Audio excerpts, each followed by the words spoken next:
চলে এসেছি নতুন আরো একটা ব্লগের সাথে। মানে এমন একটা অবস্থা, এত তাড়াতাড়ি। আজকে হচ্ছে শ্রাবণ মাসের দ্বিতীয় সোমবার।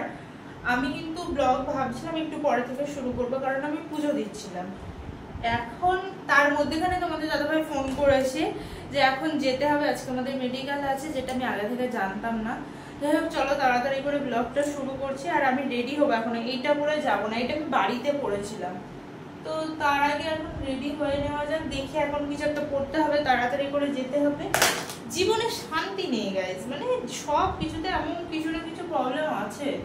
তো আজকে আমি উপোস আছি, সকাল থেকে কোনো কিছু খাইনি, তার মধ্যে মেডিকেল। তো চলো রেডি হয়ে নেওয়া যাক, তারপর কথা বলছি।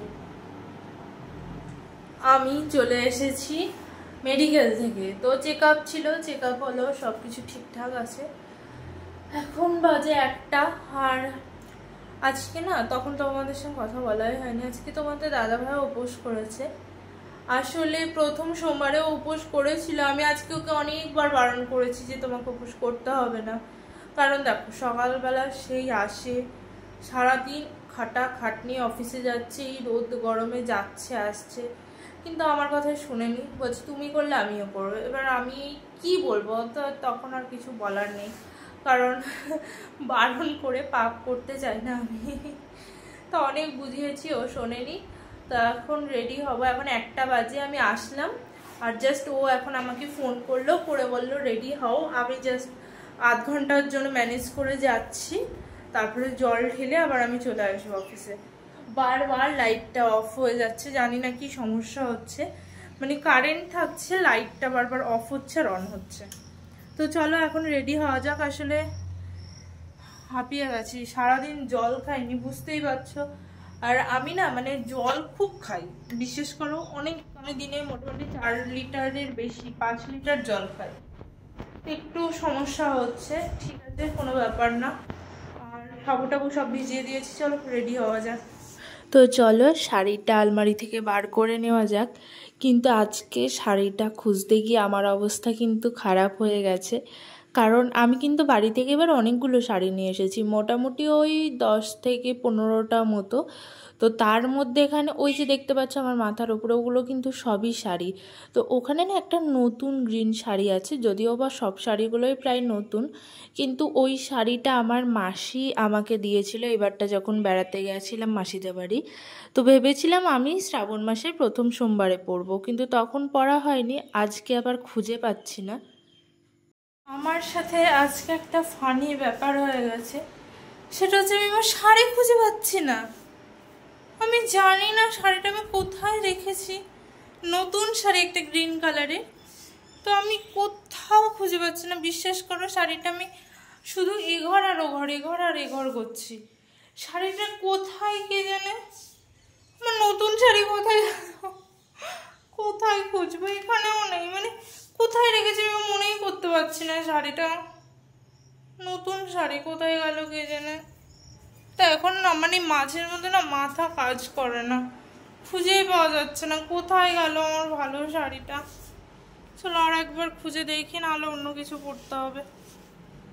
আমি রেডি হয়ে গেছি, এই শাড়িটার কথাই বলছিলাম। এটা আমি অনেকক্ষণ ধরে খুঁজছিলাম কিন্তু পাচ্ছিলাম না, যাই হোক খুঁজে পেয়েছি। দাঁড়াও দেখাই তোমাদের কেমন লাগছে। এই যে কেমন লাগছে অবশ্যই কমেন্ট করে জানাবা। এদিকে তোমাদের দাদাভাই বসে আছে। যাই হোক চলো দুজনা মিলে এখন জল ঢেলে আসি।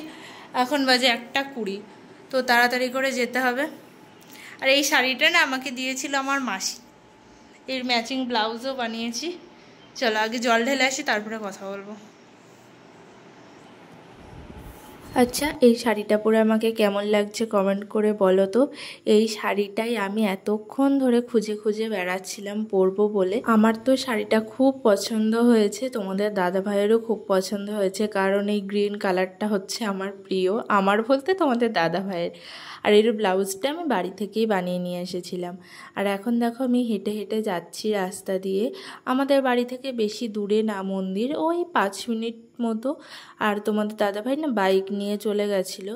আসলে ও এসে আমাকে বলল বাইকে যাওয়ার কথা, কিন্তু ওই যে দুধ পড়ে যাবে ঘটি থেকে, ওই জন্য আর আমি যেতে পারলাম না। তা এখন চলে এসেছি মন্দিরে। আর মন্দিরটা না একজন ধুচ্ছিল, মানে এখানেই পুজো করতে এসেছিল উনি, এখানে মন্দিরটা ধুয়ে পরিষ্কার করছিল। অনেকেই যখন পুজো করতে আসে নিজেরাই মন্দির টন্দির ধুয়ে পরিষ্কার করে তারপরে পুজো করে। আর আমি এখন দাঁড়িয়ে আছি কারণ তোমাদের দাদাভাই গেছে ওই যে পাশে একটুখানি ফল আনতে। আসলে সকালবেলা না টাইম পাইনি ফল নিয়ে আসার। ও তো উপোস আছে, ও যেহেতু ড্রেসে আছে ওকে আর দেখাতে পারলাম না। ওর হাত দুটোই দেখো। এখন প্রথমে জল ঢেলে নিকো, তারপরে আমি জল ঢালবো। এই যে এখানকার সবাই আগেই বলেছি সকালবেলায় কিন্তু আসে জল দিতে, আর আমরা তো একটু বেলা করেই আসি। এখন মোটামুটি ওই 1:30 পৌনে 2 মতো বাজে। এখন জল ঢালবো, তারপরে কিন্তু তোমাদের দাদাভাই আবার যাবে অফিসে। তো তাড়াতাড়ি করে আমি জল ঢেলে বাড়ি চলে যাব, কারণ ও আমার জন্যই আসলো। ওর আস্তে আস্তে দুপুরের দিকে প্রায় 4টে বেজে যাবে, যেহেতু কাজ ওর আজকে একটু বেশি। এর আগের সোমবারেও কিন্তু তাই হয়েছিল, পুজো দিতে যেতে আমাদের মোটামুটি ওই সেই 4টে মতো বেজে গেছিলো। তো এখন দেখো পুজো দেওয়া হয়ে গেছে, কত সুন্দর লাগছে, কত ফুল দিয়ে দেখো সাজানো। আর এখানে এই যে আমাদের মাতা রানী আছে।